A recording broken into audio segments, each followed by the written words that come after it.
Lagu-lagu sekarang tidak masuk di akalku. Pikiranku tak dapat ku mengerti, kaki di kepala, kepala di kaki. Pantas kau dongok. Kepalamu simpan di kakimu. Iya toh, lagu kita dulu. Mengapa mengapa minuman itu haram? Terereng. Karena merusak kepikiran. Mengapa berzina juga haram? Durudurun. Karena itu cara binatang. Mengapa semua yang enak-enak itu diharamkan? Mengapa semua yang asik-asik juga diharamkan? Jawabannya itulah perangkap setan. Umpannya ialah bermacam-macam kenikmatan. Itu lagu kita waktu kecil. Enak toh garu. Kita lagu kita biasa. Ibu-ibu juga zaman dulu bagus-bagus lagunya. Ibu-ibu lah sekarang lagunya Cikampek, Tasikmalaya. Beleng-beleng. Nonton Bapak, sudah itu kau nonton, jangan lupa like and share. Assalamualaikum warahmatullahi wabarakatuh.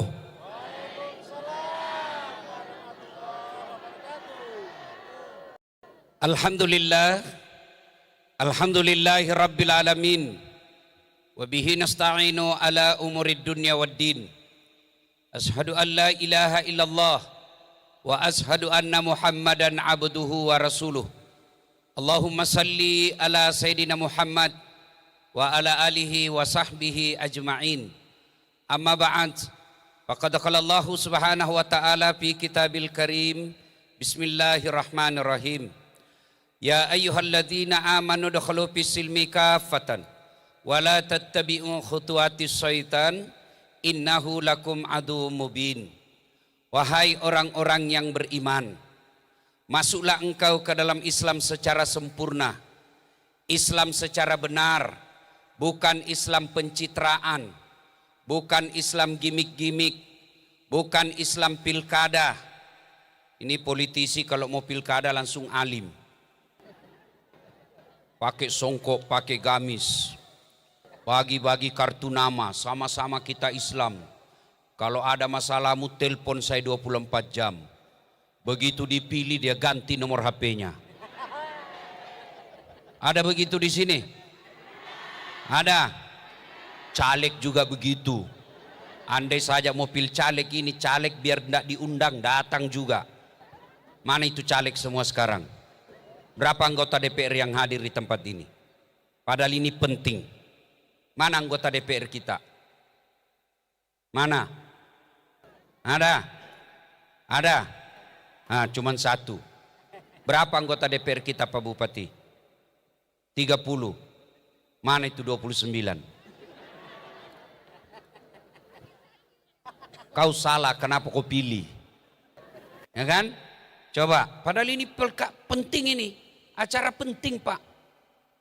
Maka Allah katakan jangan Islam politik, jangan Islam pilkada, jangan Islam gimik-gimik, jangan Islam tipu-tipu. Islamlah secara benar. Dan janganlah engkau ikuti langkah-langkah setan. Jangan ikuti langkah-langkah setan. Ketika Bapak Ibu mendapati undangan ini, setan berusaha menggagalkan kita. Dia gagalkan dengan cara turun hujan dulu. Bawa itu hujan ke lapangan. Alhamdulillah setan bisa dikalahkan dengan kekuatan doa kita. Setelah berhenti hujan, dia goda lagi kamu. Nggak usah kau datang, nggak usah kau datang. Lebih nonton drama Korea. Alhamdulillah setan di rumah berhasil lagi kita kalahkan. Datang kita ke tempat ini. Apakah setelah ada di tempat ini setan menyerah? Dia goda lagi kamu. Nggak usah dengar ceramah, nggak usah dengar ceramah. Pegang HP-mu, pegang HP-mu. Jadi orang yang pegang HP ketika saya ceramah kena godaan setan. Bagaimana kau dengar ceramah kalau sibuk kau begini? Sudah dikasih tahu, masih juga dipegang HP-nya?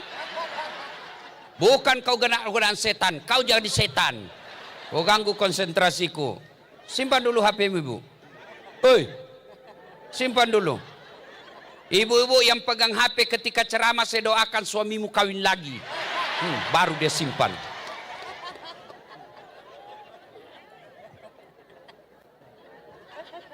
Masih juga dia simpan, pegang HP-nya itu. Ustadz, kita mau rekam. Kalau ibu bapak rekam, gambarnya tidak jelas. Suaranya bising. Tapi kita mau rekam, Ustadz, supaya dibawa pulang. Jangan cemas. Itu ada kamera saya bawa. Bagus gambarnya. Jernih suaranya. Tapi kau bawa pulang kameramu, Ustadz. Gampang, nonton YouTube. Pesan perdamaian dari Seram bagian barat. Sudah itu jangan lupa like and share. Saya serius, aku ketawa. Bu, Bu, kalau artis kau follow apa kau dapat? Apa kau dapat? Hey Don, hey guys. Kita lagi makan di London guys. Nah kirimi kau makanannya. Apa kau dapat kalau kau follow artis? Bapak-bapak, kalau kau follow artis apa kau dapat? Habis amalmu. Kelihatan dadanya, kelihatan pahanya. Dia goyang, teng. Enggak juga kau dikasih pegang. Dikasih lihat-lihat saja. Hehehe. Tapi kalau kau follow ulama, kau follow pendetamu, satu, kau dapat ilmunya. Dua, kau amalkan ilmunya, pahala. Tiga, kau sebarkan kontennya, pahala, namanya amal jariah. Maka mulai hari ini follow Ridwan Huta Barat. Follow Dasat Latif. Jangan ketawa, saya serius ini. Ya.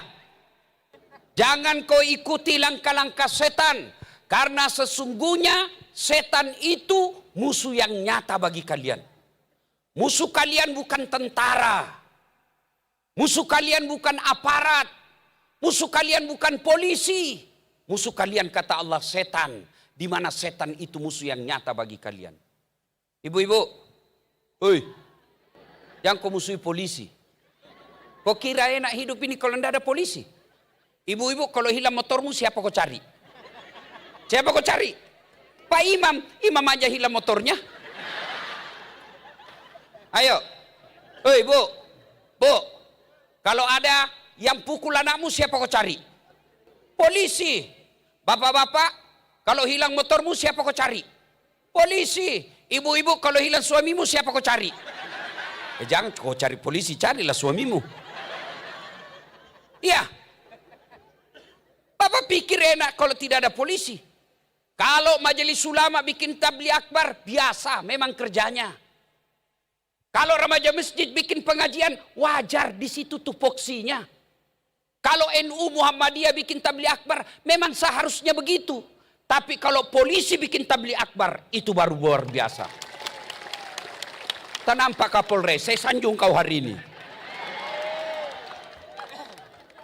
Begitu saya hormatinya Pak Kapolres, biasanya Pak, orang yang telepon saya setingkat Jenderal Bintang 3, dia yang telepon saya.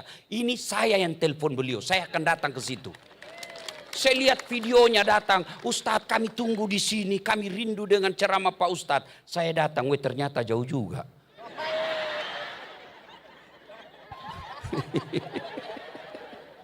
Masya Allah.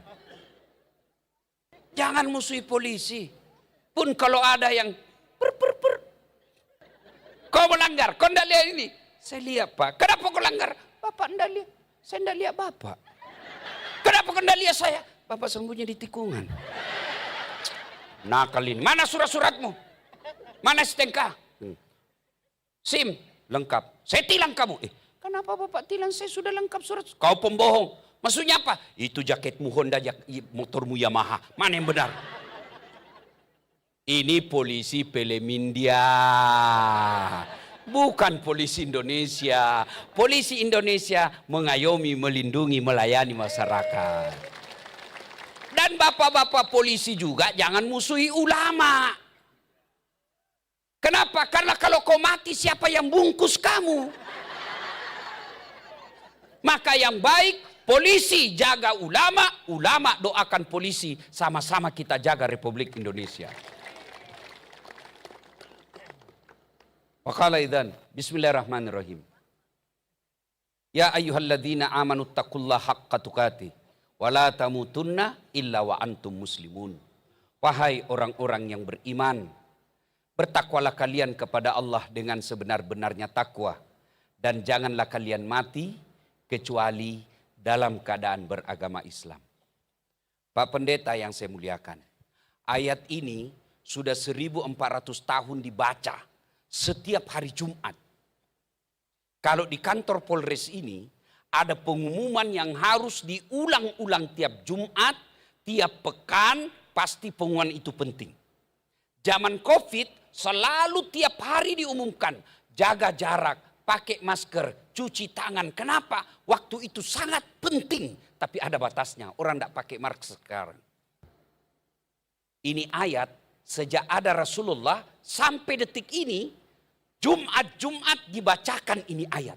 Berarti ayat ini penting. Dan rasa-rasanya sudah terima akal. Jangan kamu mati. Berarti mati kau yang ngatur. Wih, jangan mati ya. Berarti mati mau-maumu. Padahal mati, mau atau tidak, tiba saatnya. Pasti kamu mati. Orang kaya, orang miskin, raja-raja, rakyat biasa, pendeta. Bukan saya bilang Pak ya. Terintimidasi pendeta malam ini. Saya sama-sama tadi saya bilang kami dan pendeta Ridwan, Pak Ridwan ini salah satu nama malaikat Pak dalam Islam, penjaga surga.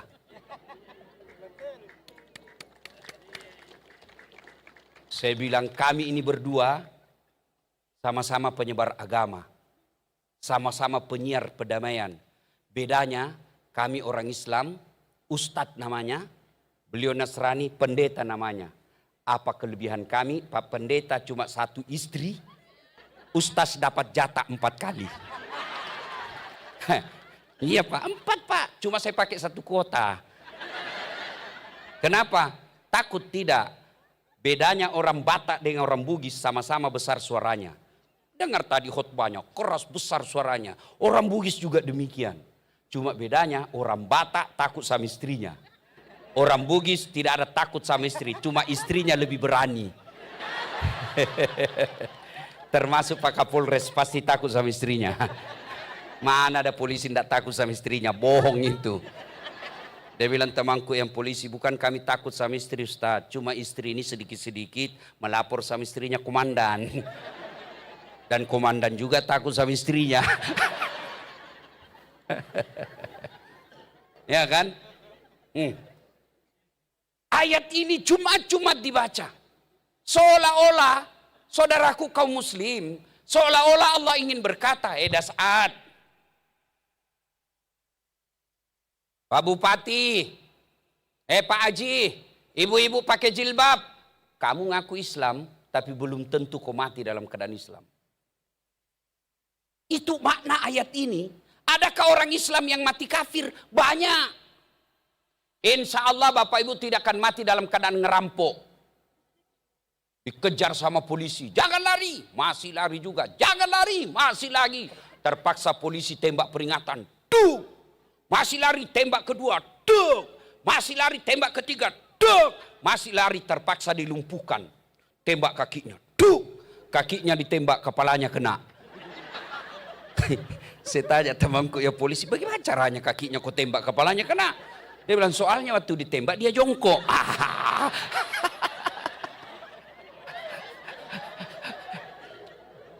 Insya Allah Bapak Ibu tidak akan mati dalam keadaan berzina. Ke Ambon berzina, makan obat kuat, overdosis, mati di atas perut. Na'udzubillah min dzalik. Mati kafir kau. Insya Allah Bapak Ibu tidak akan mati dalam keadaan mabuk narkoba. Tapi yang bisa membuat kita mati kafir, hubbi aklil haram, suka memakan makanan haram. Salah satu di antaranya menerima serangan fajar ketika pemilu yang lalu. Baru kau semua pelakunya. Sekarang majelis taklim pun sekarang pemeras. Tenang Pak. Kami majelis taklim punya suara 300 orang Pak. Tenang Pak, kami bisa bawa suara kami ke Bapak. Tapi tolong belikan kami rebadan dan jilbab. Pemeras. Hei. Jangan terima Wansogo. Bagi kalian yang sudah terlanjur menerima serangan fajar kemarin, dengar ini kata Nabi. 2 saja jalan keluarmu kalau kau mau bertobat. 1, mutlak kata Nabi, kasih kembali uangnya orang. Yang kau ketawa, saya serius ini.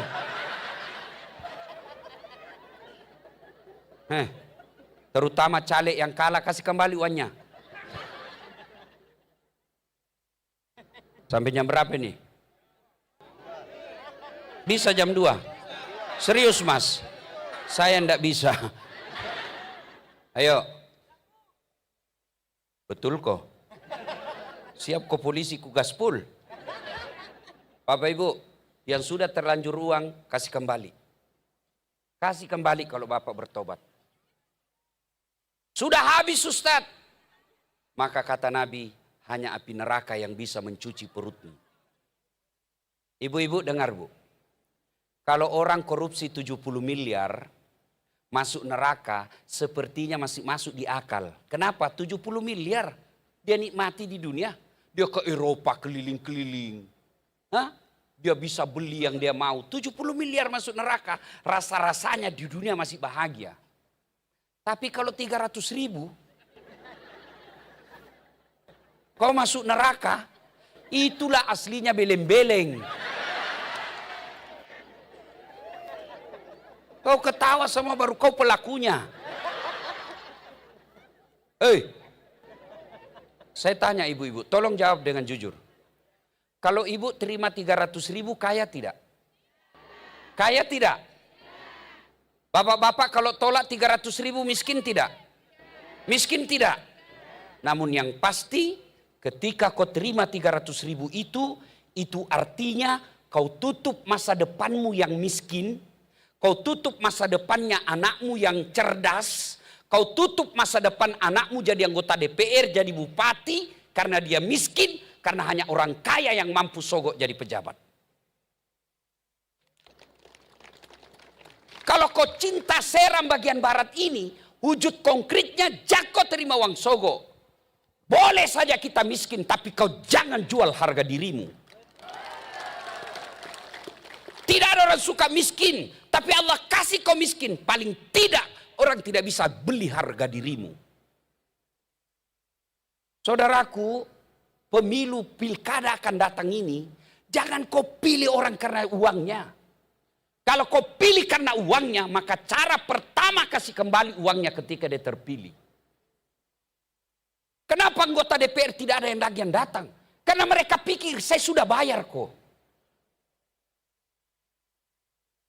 Kenapa mereka tidak ngurus kalian? Karena dia pikir untuk apa? Gampang. Tidak usah banyak program. Mau pilkada, bayar lagi mereka. Bolehlah kita miskin. Tidak ada orang mau miskin. Tapi tolong, cintai ini kabupatenmu. Jangan kau terima uang sogo. Siapa yang menikmati perjuangan kemerdekaan kita? Mereka yang berkorban. Korban jiwa raganya. Bertempur tidak peduli agamanya. Bertempur tidak peduli sukunya. Yang penting penjajah tinggalkan Indonesia. Apa mereka nikmati negara kita? Apa mereka menikmati Facebook? Apa mereka menikmati internet? Tidak. Siapa yang nikmati? Cucu-cucu-cucunya. Kalau bapak ibu tidak terima uang serangan fajar. Kalau bukan kamu yang nikmati Seram bagian barat ini nikmat. Cucu-cucumu nanti yang nikmati. Maka jangan kau rendahkan hati dirimu. Allah telah memuliakan kalian. Allah telah mengangkat derajatmu. Apapun agamamu, jangan kau terima uang sogo. Tidak ada agama mengajarkan terima uang sogo. Kalian juga polisi. Jangan kau ambil uangnya anggotamu.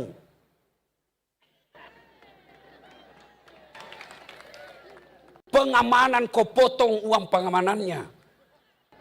Kasihan itu Brimob. Mereka berdarah-darah berhadapan dengan pengamanan. 100.000 laporan, 25.000 di lapangan. Bukan diserang bagian barat, bukan. Pak Kapolres ini orang baik. Saya mohon maaf bapak-bapak polisi. Coba lihat itu ceramah-ceramahnya para penceramah di YouTube. Tidak ada yang berani gaspol sama polisi. Kecuali Dasaat Latif. Habis memang polisi kalau di depan saya. Orang bilang, kenapa? Pak polisi, saya benci. Tidak, karena saya cinta kamu. Saya mau ajak kau masuk surga sama-sama. Masa kau polisi tidak bisa masuk surga? Orang pengangguran aja boleh masuk surga. Masa polisi tidak bisa masuk surga? Luar biasa itu namanya polisi. Pak Kapolres bisa tidak pakai gamis seperti ini? Bisa. Anggota Brimob bisa tidak pakai peci seperti ini? Bisa. Tapi boleh tidak Dasaat Latif pakai bajunya Kapolres? Tidak bisa, ditangkap saya Pak. Itulah nikmatnya jadi polisi. Maka jangan kau rendahkan dirimu dengan menjilat dan cari-cari muka.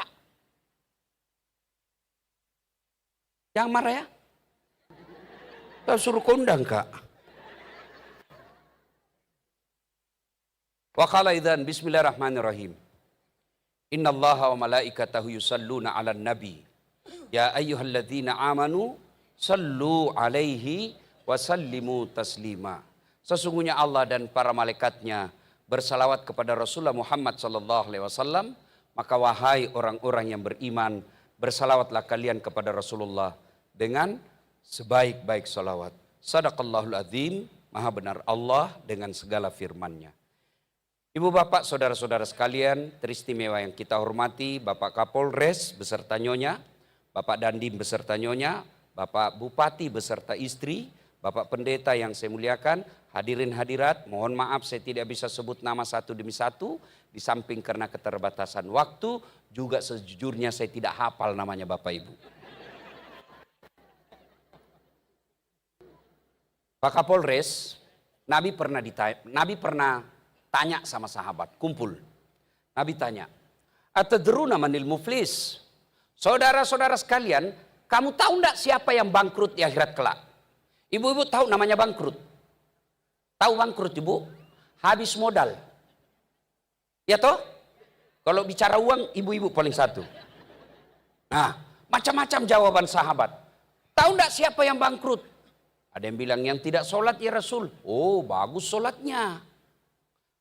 Mungkin yang tidak bayar puasa ya Rasul. Dia puasa. Bahkan Senin Kamisnya bagus. Bukan cuma Ramadan. Sunnah-sunnah dia lakukan.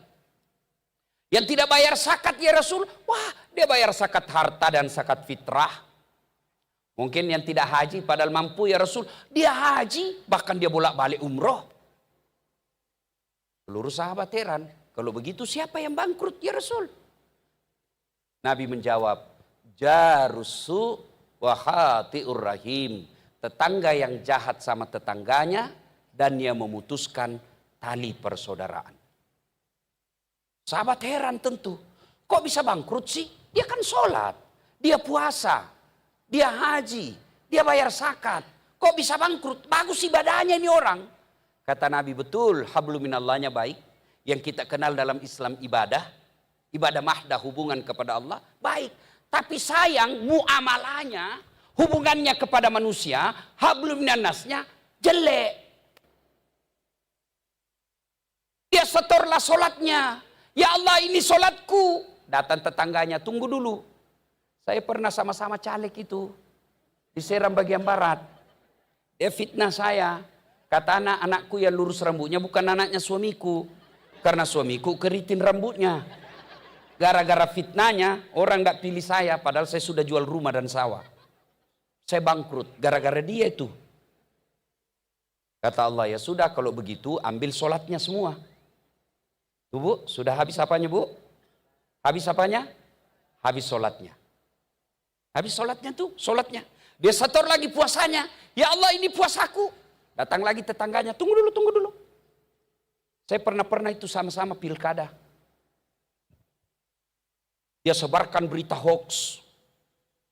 Dia fitnah saya. Gara-gara fitnahnya, saya tidak ada apa-apa. Saya minta keadilan. Allah katakan, ya sudah. Ambil puasanya. Sudah berapa habis, Bu? Apanya habis tadi? Sholat. Apanya lagi? Puasa. Dia setor lagi hajinya. Ya Allah, ini hajiku. Datang lagi, tunggu dulu. Saya pernah sama-sama itu pegawai di kantor bupati. Dia fitnah saya. Katanya mobilku hasil korupsi.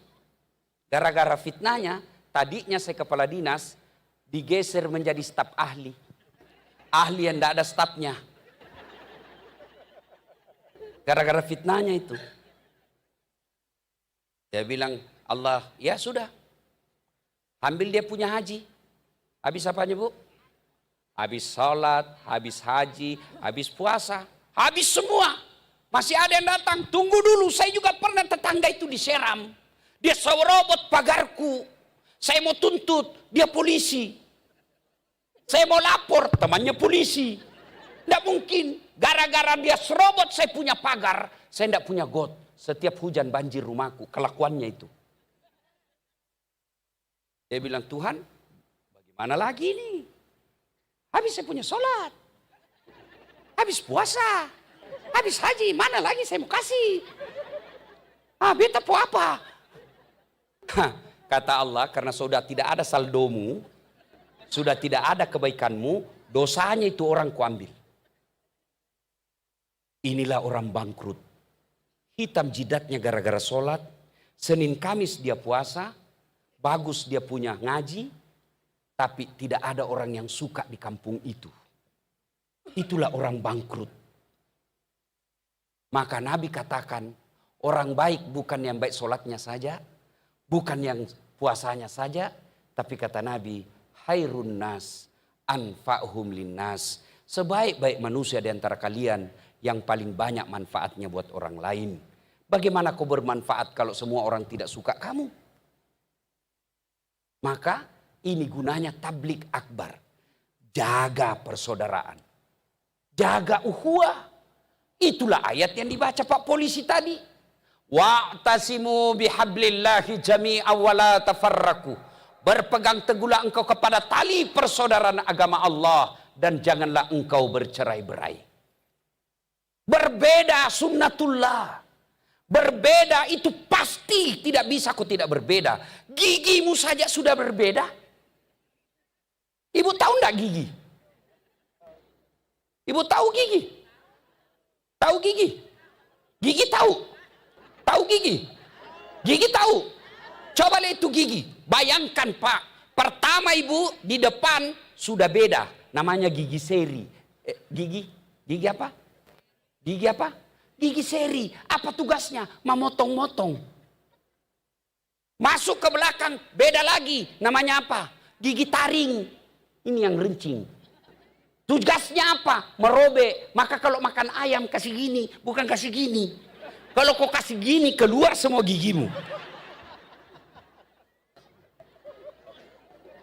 Masuk lagi ke dalam, namanya gigi geraham. Apa fungsinya? Menghancurkan. Coba bayangkan kalau semuamu gigi geraham. Bagaimana caramu makan sayur? Kangkung susahnya dipotong. Wajar orang berbeda. Jenis kelaminmu aja beda. Coba, ini sunnatullah. Itu fisik sudah beda.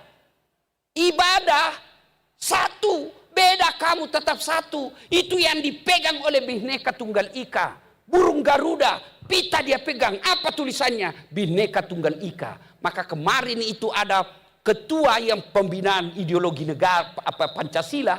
Dia bilang harus seragam. Jangan hidup di Indonesia kalau kau tidak bisa berbeda. Indonesia ini memang berbeda. Maka ditulis Bhinneka Tunggal Ika.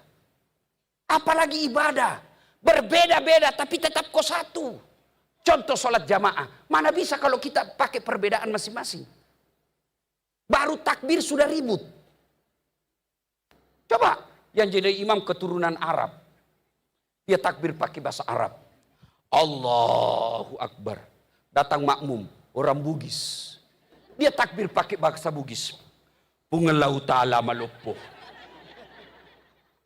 Baru dua itu. Datang orang Makassar. Karengallah ta'ala lompoa.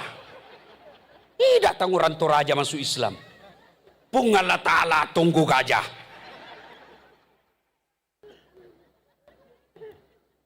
Datang orang Banjar, dia takbir pakai bahasa Banjar. Allah ganal bujur.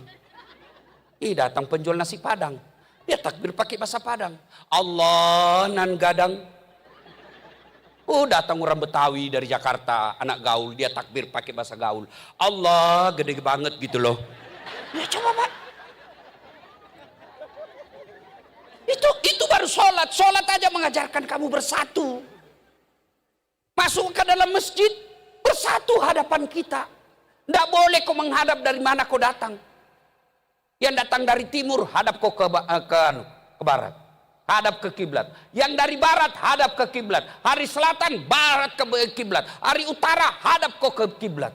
Tidak boleh masing-masing dari asalnya. Bayangkan kalau masing-masing, yang datang dari selatan, hadap selatan. Yang datang dari barat, hadap barat. Yang dari utara, hadap barat. Akhirnya, Allahu Akbar. Aku tabrak pantamu. Itulah makna ukhuwah, persaudaraan. Penting ini kita bersaudara. Itulah juga sehingga Nabi katakan, umatku itu seperti badan ini.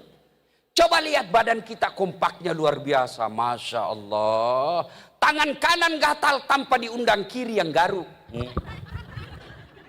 Tangan kiri yang gatal tanpa disuruh kanan yang garuk. Gatal dua-duanya kerja sama.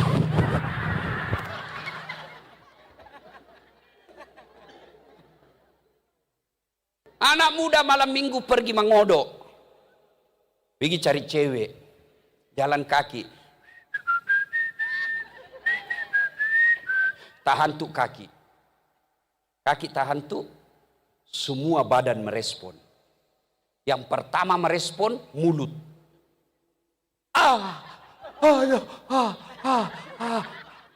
Respon berikutnya mata cari. Respon berikutnya mulut meniup. Respon berikutnya tangan mengusap. Padahal kaki yang bermasalah itu. Iya toh. Tidak ada orang tahan tuh kakinya. Rasa kok jalan kok. Piko jalan kok terus. Tidak ada. Begitu mestinya kita diserang bagian barat. Satu sakit yang lain ikut merasakan. Itu namanya ukhuwah, persaudaraan. Ada yang ganggu rakyat, polisi datang. Jangan kau serobot tanahnya ini rakyatku. Kalau kau serobot, saya tangkap kau. Itu namanya persaudaraan. Anggota DPR tipu-tipu anggaran, datang jaksa. Hehe, ini uangnya rakyat, jangan kau potong, saya penjara kamu. Itu namanya persaudaraan. Ada yang ganggu Kapolres, ada yang ganggu kejaksaan, ada yang ganggu tentara. Rakyat seluruhnya seram bagian barat datang. Jangan, itu pejabat. Kau ganggu mereka, kami rakyat seram kau hadapi. Itu namanya bersaudara. Tahu enggak asal kata saudara? Bukan satu darah, tapi apa? Satu udara. Mau kau Bugis, mau kau Jawa, mau kau Sunda, mau kau Batak, mau kau Medan. Sama udaramu. Itu namanya saudara. Kau baru tahu toh? Makanya belajar kok. Ayo, kita ini bersaudara. Saudaraku, Timur Tengah, yang boleh dikata mayoritas Muslim, ada sedikit, yaitu Yahudi. Di Timur Tengah, lebih 30 negara, satu aja bahasanya, bahasa Arab. Kita Indonesia, satu bangsa, satu negara, berapa bahasa kita? Orang Bugis saja beda-beda. Pura di duit kerak-kerak mau apa? Lo bahasa sih sekoe. Ini orang Jawa yang tinggal di Tanah Bugis. Pedu. Engkau siapa kau nak? Itu orang Jawa. Tapi bahasa Bugis. Maka di sini, mari jalin persaudaraan. Kalau di sini ribut, bukan orang di Sulawesi yang akan rugi. Kalian sendiri.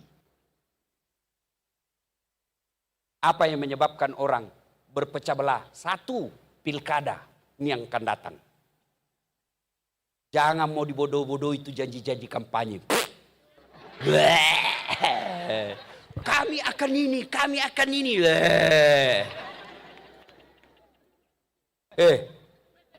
Jangan kau bertengkar gara-gara pilkada. Ibu-ibu, masih ingat pemilu 2019? Masih ingat bapak-bapak pemilu 2019? Siapa ikut pilpres? Siapa calonnya? Siapa yang bertanding, Bu?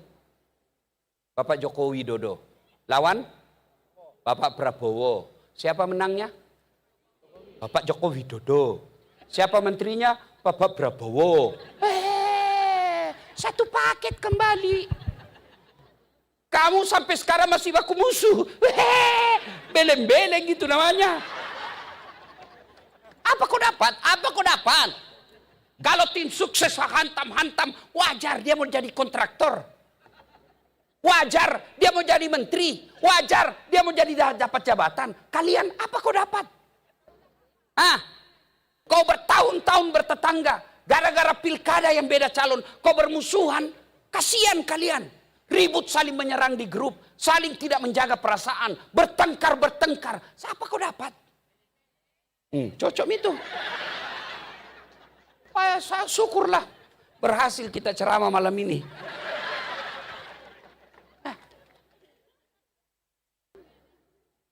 Saudara-saudaraku, para calon, jangan kau bodoh-bodohi rakyat. Jangan tipu rakyat. Bapak yang diberi amanah dan SK digaji oleh negara, Gakumdu. Kerjakan itu tugasmu. Kalau kau dapat ada orang mau sogok, tangkap. Itu kamu digaji oleh negara. Karena kalau tidak, dicari kau nanti sama malaikat. Sudah kau dibikinkan SK. Kau makan pajaknya rakyatmu. Kenapa kau tidak jalankan tugasmu? Kau kira gampang jadi anggota KPU? Begitu kau salah gunakan orang yang salah kau menangkan, yang menang kau salahkan. Berapa lama kau hidup, bos? Berapa lama kau hidup? Begitu kau mati datang nih malaikat, sudah lama ku tunggu kau. Ini paling bajingan sudah kau. Di belender kau mau lari, ditarik kau lagi. Ini kurang ngajar ini. Ya ketawa serius orang ini, bos. Pilkada ini disikapi dengan cara apa? Bijaksana menerima perbedaan. Kalian mau bertarung, jalan. Tarunglah kau secara baik-baik. Jangan kau mau kuasai semua partai. Cukup kalau sudah tercukupi, kasih lagi orang lain. Kau tanding secara baik-baik. Kalau kau kalah bukan berarti kau jelek, tapi bukan takdirmu di situ. Kau tidak menang, bisa jadi Allah tunda. Kenapa? Karena kalau kau menang di sini, ada kasus korupsi nanti kau dapat. Saya tunggu kamu, nanti 5 tahun akan datang, saya kasih kau aman jalanmu. Itu Pak Prabowo, 3 kali ikut baru menang. Kalah bukan berarti kau jelek, tapi takdirmu bukan di situ yang terbaik. 2019, 2014 yang lalu, saya ikut Pilwali Makassar. 10 pasang calon. Kalah tidak, cuma yang menang lebih banyak suaranya. Tapi andai saja saya menang waktu itu, saya tidak sampai di Seram bagian barat. Andai saja saya menang waktu itu, saya setengah mati hormat. Datang Kapolres Tabes, siapa komandan? Datang Pak Dandim, siapa Dandim? Datang Pak Gubernur, siapa gubernur? Datang Pak Presiden, siapa presiden? Saya jadi ustadz, mereka semuanya, siap ustadz, siap ustadz, siap ustadz.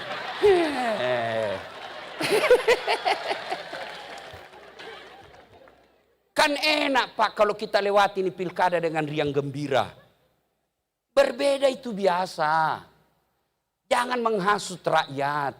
Kita ikuti pilkada dengan pesta. Namanya pesta. Ibu kalau ada dengar pesta, apa yang ada dalam hati ibu? Senang-senang, joget-joget. Biasanya, oh sudah biasa, semua yang akan menyenangkan. Nyanyi-nyanyi saja, jangan menakutkan.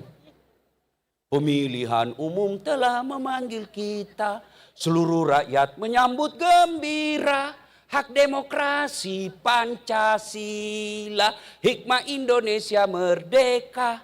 Pilihlah wakilmu yang dapat dipercaya, pengemban ampera yang setia. Di bawah Undang-Undang Dasar 45, kita menuju ke pemilihan umum. Itu lagu kita dulu waktu sekolah. Bagus lagu-lagunya. Iya toh? Bagus itu lagu-lagu zaman dulu. Lagu-lagu sekarang tidak masuk di akalku. Pikiranku tak dapat ku mengerti. Kaki di kepala, kepala di kaki. Pantas kodongo. Kepalamu simpan di kakimu. Iya toh. Lagu kita dulu. Mengapa oh mengapa minuman itu haram. Karena oh karena merusak kepikiran. Mengapa oh mengapa berzina juga haram. Karena oh karena itu cara binatang. Mengapa semua yang enak-enak itu diharamkan. Mengapa semua yang asik-asik juga diharamkan? Jawabannya ha ha ha ha ha ha ha ha. Itulah perangkap setan. Umpannya ialah bermacam-macam kenikmatan. Itu lagu kita waktu kecil. Enak toh garu. Kita lagu kita biasa. Ibu-ibu juga zaman dulu bagus-bagus lagunya. Ibu-ibu lah sekarang lagunya Cikampek, Tasikmalaya. Beleng-beleng. Katanya majelis taklim, pengajian tiap pekan. Tapi senamnya campur-campur bapak-bapak laki-lakinya. Ibu-ibu di depan bajunya sempit-sempit. Bapak-bapaknya di belakang. Ibu-ibu bilang 1, 2. Bapak-bapak di belakang 3. Apa ndak hancur? Kau ketawa karena kau bayangkan dirimu semua. Ya, pilkada sikapi dengan santai. Silakan pilih jagoanmu, hormati lawanmu. Selesai. Kau tidak suka, gampang, jangan kau pilih. Selesai. Kau tidak senang, jangan kau pilih. Selesai. Tidak usah kau sebarkan ke berita-berita bohong. Nanti kau kena undang-undang apa itu? Itu. Kau sudah mengerti semua toh? Apa pi? Jadi pilkada jangan ribut. Santai, hadapi, dan tidak ada gunanya kau kampanye kalau sudah ada minmonat tusu, tidak ada gunanya kau kasih tahu. Kita santai saja. Sikapi dengan santai. Siapa calonmu? A. Kamu B. Kamu C. Siapapun calon, kita warga Seram bagian barat. 2. Apalagi yang memecah belah kita? Sombong. Sombong itu kata Nabi pintu masuknya 1. Ilmu. Ada ilmuwan sombong? Ada. Ustadz sombong? Ada. Tapi bukan saya. Mana ciri-ciri ustadz yang sombong? Mau masuk surga sendiri. Ceramah neraka aja terus nabahas. Kamu akan dilipat, dibanting, ditusuk pantatmu, digunting lehermu. Kalau berbeda pendapat dia tidak mau terima. Itu kafir, bid'ah, sesat, masuk neraka. Kayak dia panitia hari kiamat.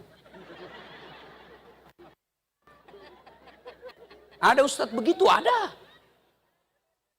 Saya kan dibilangi ustadz komedian. Saya dibilang ustadz stand up komedi. Tidak apa-apa. Yang penting orang senang dan mengerti.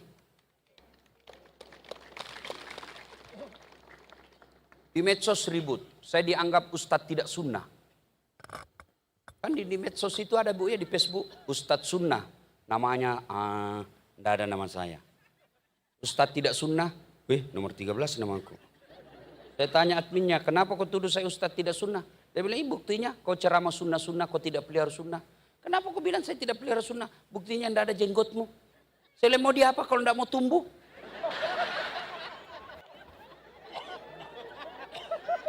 Gara-gara jenggot saya dibilang tidak sunnah. Padahal dia tidak tahu pelihara itu, belajar ilmu hadis, pelihara itu banyak maknanya. Pelihara itu kasih rapi. Pelihara itu kalau jelek dilihat istrimu cukur. Kalau dia bilang istrimu tidak suka, saya lihat jenggotmu deh. Kalau ada jenggotmu tua betul aku melihatmu. Aduh, tidak nafsu saya lihat kau bang. Cukur. Ya bu. Ya bu. Itu makna pelihara. Tapi kalau mau pelihara silakan. Tapi jangan pula kau tuduh kita yang tidak punya jenggot. Tidak sunnah. Silakan. Berbeda itu biasa. Orang sholat aja beda-beda. Allahu Akbar. Coba lihat kalau orang takbir. Pak pendeta ini saya. Orang takbir itu pak macam-macam posisi kayak. Allahu Akbar. Pertama ada di atas dada. Gini. Itu ada hadisnya sahih. Yang kedua. Allahu Akbar, dibawa dada sedikit. Yang ketiga, antara dada dengan pusat. Allahu Akbar, perut. Yang keempat, dibawa pas di atasnya pusat. Allahu Akbar. Yang kelima, porno lagi nih ibu ini. Yang keenam, Allahu Akbar, lurus. Mau pakai begini silahkan. Mau begini silahkan. Kalau begitu mana yang salah? Kalau kau pakai semua. Allahu Akbar. Sudah pasti kau salah. Iya toh? Berbeda. Dalam ibadah saja biasa. Ya. Pintu masuknya sombong, ilmu. Ini. Yang bicara sekarang. Ibu pikir saya yang hebat? Tidak, karena ada yang nonton. Biar saya ceramah di sini 2 jam berapi-api. Tidak ada yang nonton. Lewat Pak Ridwan Huta Barat. Lewat saya 2 jam berapi-api. Dia lihat, tidak ada yang nonton. Dia bilang, Pak Pendeta, sudah lama sakit itu Ustaz. Dikira saya orang gila. Yang kedua, penyebab datangnya sombong. Pangkat jabatan. Kapolres mau sombong. Mutasi. Wassalam. Apa?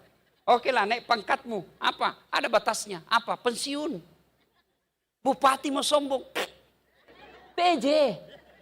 Pemain antar waktu. Apa mau sombong? Apa? Kaya. Kau mau sombong? Allah marah. Dia cabut nikmatnya. Dilarang kau makan nasi. Dilarang kau makan daging. Dilarang makan sayur. Apa bisa dia makan? Ubi rebus. Apa?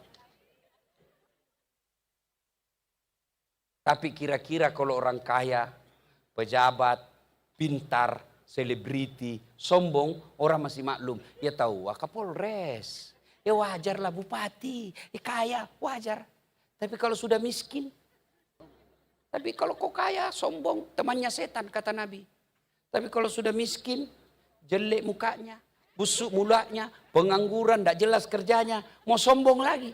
Bukan kau temannya setan, kau sudah jadi setan.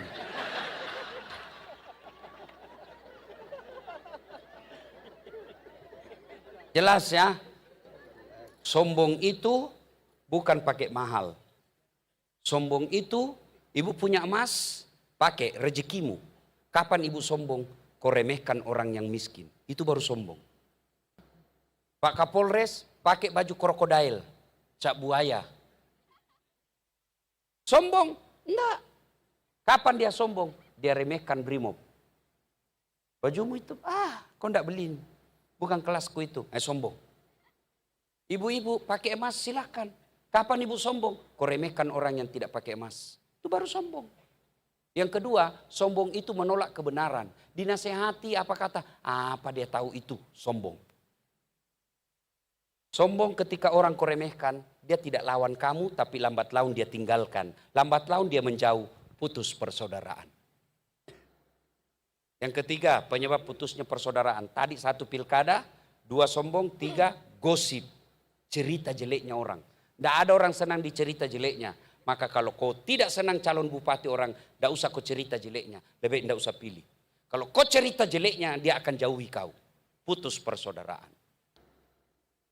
Yang suka gosip-gosip, itu potensi memecahkan persaudaraan. Ini. Duduk-duduk begini tuh masih gosip itu. Dia tidak gosip mulutnya tapi matanya dong. Dia tidak gosip tapi sinis lihat orang.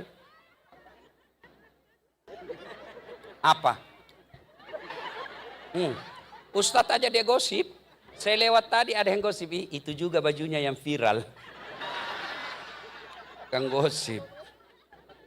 Tidak ada orang senang dicerita. Tapi ketika kau cerita dia tidak mampu balas. Lambat laun dia jauhi, putus persaudaraan. Nah sekarang. Lalu apa hebatnya banyak teman? Supaya Bapak ini jalin ini persaudaraan. Banyak teman, banyak rezeki. Saya selalu bilang saya tidak banyak uang, tapi banyak temanku. Temanku banyak uangnya. Sudah Pak, saya tidak perlu banyak uang, tapi banyak teman. Temanku banyak uangnya. Saya pergi pasar, itu hampir tidak pernah laku duit saya. Baru turun dari mobil sudah yang teriak, Assalamualaikum Ustadz. Dalam hatiku aman dan terkendali. Ada isi ikan, ada isi telur. Haji berapa? Enggak usah bayar Ustadz. Anda enak masih pagi-pagi Pak Haji. Enggak usah Ustadz, dalam hatiku. Memang itu kutunggu. Iya toh. Banyak teman, banyak rezeki. Yang kedua, banyak temanmu, gampang selesai masalahmu. Banyak teman, banyak kan bantu kita. Maka keliru kalau kita cari musuh. Banyak teman, banyak bisa bantu saya. Kenapa bisa Pak saya bisa hadir di sini? Saya berteman dengan Bapak mantan Kapolda. Nah, beliau yang telepon saya. Datang ke sana, Kapolresnya bagus Ustadz. Karena saya teman dengan beliau, saya datang. Bukan karena honor. Betul Pak. Tapi tidak berarti juga saya tidak butuh Pak.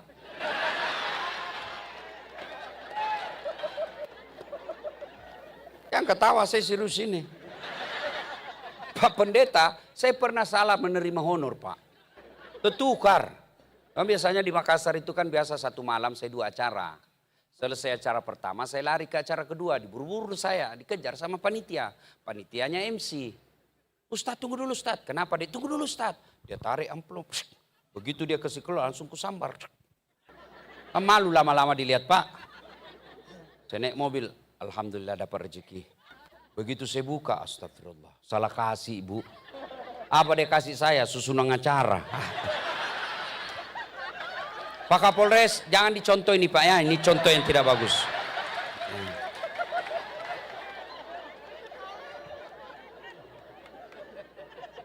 Banyak temanmu, selesai masalah.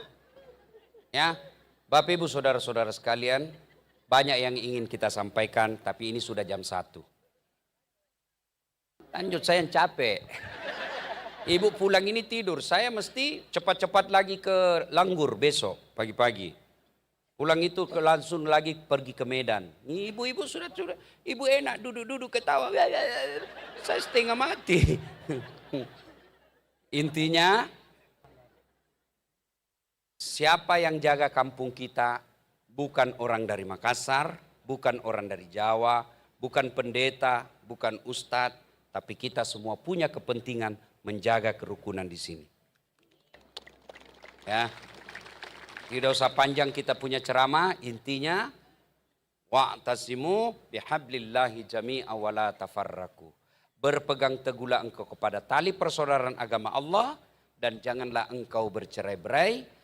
Ayat inilah kemudian para pendiri-pendiri Republik Indonesia yang umumnya adalah ulama dia intisarikan menjadi Pancasila di sila ketiga Persatuan Indonesia. Mudah-mudahan ada manfaat, lebih dan kurangnya mohon dimaafkan. Usikum wa nafsi bitaqwallah, fastabikul khairat. Assalamualaikum warahmatullahi wabarakatuh.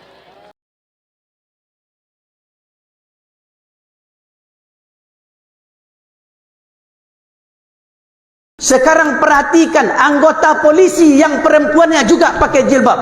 Tolong itu ketua BPIP, dia perintahkan polisi yang sudah pakai jilbab untuk membuka jilbab kalau dia berani. Tentara yang perempuannya juga pakai jilbab, berani tak dia perintahkan supaya menanggalkan jilbab? Ini adalah sesuatu hal yang sangat menantang syariat Islam. Apakah rakyat Indonesia sudah paham apa sesungguhnya arti kemerdekaan itu? Berita akhir ini yang cukup viral, pasukan pengibar bendera, perempuan putri-putri yang terpilih itu dipaksa untuk menanggalkan jilbabnya. Apakah itu dikatakan merdeka? Apakah mereka yang dipaksa ini, mereka adalah orang-orang yang tertindas? Sudah bertahun-tahun pasukan pengibar bendera Sang Saka ini dibiarkan untuk memakai jilbabnya. Kenapa sekarang kok dipaksa untuk menanggalkannya? Tentu saja timbul pertanyaan bagi kita.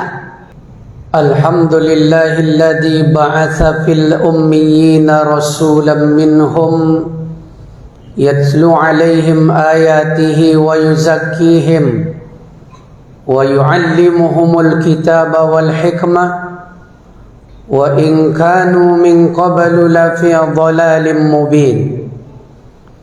Asyhadu an la ilaha illallah wahdahu la syarika lah wa asyhadu anna Muhammadan 'abduhu wa rasuluh. Allahumma salli wa sallim wa barik ala Muhammad wa ala alihi wa ashabihi ajma'in. Amma ba'du fa ya ibadallah, usikum wa iyaya bittaqwallah faqad fazal muttaqun. Ittaqullaha haqqa tuqatih wa la tamutunna illa wa antum muslimun. Ya ayyuhalladzina amanu ittaqullaha wabtaghu ilaihil wasilah wajahidu fi sabilihi la'allakum tuflihun. Ya ayyuhalladzina amanu ittaqullaha wa kunu ma'as shadiqin. Ma'asyiral muslimin rahimakumullah. Puji syukur kita ucapkan kepada Allah Subhanahu wa ta'ala yang senantiasa melimpahkan rahmat dan karunia-Nya kepada kita bersama, sehingga kita masih bisa hadir di rumah Allah dalam rangka untuk berubudiyah kepadanya. Salawat beserta salam kita sampaikan kepada junjungan umat, yakni Nabi Muhammad sallallahu alaihi wasallam, untuk keluarganya, para sahabatnya, tabi'in, tabi'ut tabi'in, dan para pengikutnya yang setia sampai akhir zaman. Kemudian khatib selalu mengajak diri pribadi dan kaum muslimin untuk selalu meningkatkan keimanan dan ketakwaan kita kepada Allah Subhanahu wa ta'ala dengan menjalankan semua perintahnya, meninggalkan segala larangannya. Karena dengan iman dan takwa itulah Allah menjamin kehidupan kita baik di dunia maupun di akhirat, dan bahkan Allah masukkan kita ke dalam syurganya. Karena takwa adalah sebaik bekal, sebagaimana Allah firmankan di dalam Al-Quran surat Al-Baqarah ayat 197, وَتَزَوَّدُوا فَإِنَّ خَيْرَ زَادِ التَّقْوَى. Berbekallah, dan sesungguhnya sebaik-baik bekal itu adalah takwa. Innal muttaqina fi jannatin wa uyun. Sesungguhnya orang-orang yang bertakwa itu adalah di dalam surga yang di dekatnya mata air yang mengalir. Kaum muslimin rahimakumullah, hari-hari ini kita sudah berada pada bulan Agustus. Setiap di bulan Agustus ini, warga negara Indonesia adalah merupakan dan memperingati sejarah yang tidak pernah dia lupakan, yaitu sejarah proklamasi kemerdekaan negara Republik Indonesia. Bahkan banyak kita perhatikan warga negara Indonesia menyambut kedatangan 17 Agustus dengan memasang umbul-umbul di tengah jalan, memasang bendera, atribut dan berbagai macam, pokoknya perhiasan selalu diadakan di berbagai tempat. Namun pertanyaannya sekarang adalah, apakah rakyat Indonesia sudah paham apa sesungguhnya arti kemerdekaan itu? Kadang-kadang sebagian dari kaum muslimin dan bahkan rakyat Indonesia, mereka memahami kemerdekaan itu hanyalah perginya penjajah dari negeri kita, perginya Belanda meninggalkan negeri kita. Akan tetapi hukum mereka masih dipakai, akan tetapi warisan hukum Belanda masih ditinggalkan. Kalau kita lihat dari sudut pandang Islam, merdeka itu artinya adalah kebebasan seseorang untuk menerapkan syariat Islam tanpa dikekang, tanpa campur tangan orang lain, tanpa dipaksa oleh orang lain. Seperti berita akhir ini yang cukup viral, pasukan pengibar bendera, perempuan putri-putri yang terpilih itu dipaksa untuk menanggalkan jilbabnya. Apakah itu dikatakan merdeka?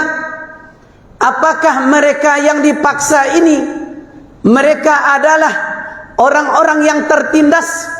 Kalau khatib mengatakan mereka termasuk orang yang tertindas dan dizalimi. Kenapa dengan syariat Islam mereka benci? Kenapa ketika Islam yang muncul mereka tidak senang? Tetapi ketika hal-hal yang bertentangan dengan syariat, yang menurut pandangan mereka itu tidak masalah, tetapi menurut Islam itu sangat bertentangan dengan syariatnya, maka perlu khatib tegaskan pada kesempatan kali ini, wahai kaum muslimin, orang yang tidak senang dengan Islam ini adalah orang-orang sekuler, orang-orang munafik kalau bahasa Al-Qurannya. Mereka benci, fobia dengan Islam. Padahal dahulu tidak pernah terjadi yang seperti ini. Sudah bertahun-tahun pasukan pengibar bendera Sang Saka ini dibiarkan untuk memakai jilbabnya. Kenapa sekarang kok dipaksa untuk menanggalkannya? Tentu saja timbul pertanyaan bagi kita. Yang kita ketahui dahulu, yang mengatur pasukan pengibar bendera atau sebagai panitianya adalah di bawah Kementerian Pemuda dan Olahraga. Sejak tahun 2022 itu yang mengambil alih adalah pengurus dari BPIP, Badan Pembina Ideologi Pancasila. Kalau memang dia mengerti tentang Pancasila, terutama sila pertama, dia tidak akan melakukan pelecehan seperti ini terhadap saudari-saudari kita, anak-anak kemenakan kita, termasuk yang dari Sumatera Barat. Makanya umat Islam di seluruh Indonesia protes. Majelis Ulama Indonesia di seluruh Indonesia protes. Bahkan kita menyerukan kepada seluruh umat Islam, kita menentang semua itu. Kita tidak setuju ketika syariat Allah dilecehkan seperti ini. Bukankah menutup aurat itu adalah merupakan suatu kewajiban? Kalau memang dia berani, sekarang perhatikan anggota polisi yang perempuannya juga pakai jilbab. Tolong itu ketua BPIP, dia perintahkan polisi yang sudah pakai jilbab untuk membuka jilbab kalau dia berani. Tentara yang perempuannya juga pakai jilbab, berani tak dia perintahkan supaya menanggalkan jilbab? Ini adalah sesuatu hal yang sangat menantang syariat Islam.